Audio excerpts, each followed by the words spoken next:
How to make CV in Canva. So first go to Canva and then click on the search bar here at the top and then just type in CV, search for it, and then from here you can create your CV from blank, or you can just select one of the templates here to use, so just to be faster. So let's say I want to use this one, click on it and then just click on customize this template.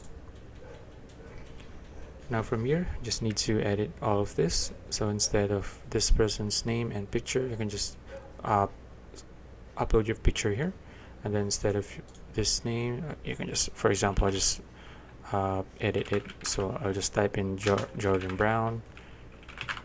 So you can see instead of sales representative, let's just say customer representative, customer service. Okay, just drag it here so it would look like that.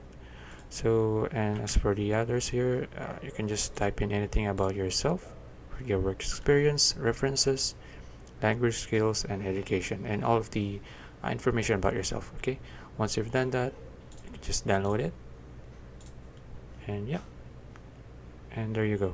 Okay, so that's it. If you found this video useful, please like and subscribe for videos like this. See you in the next one.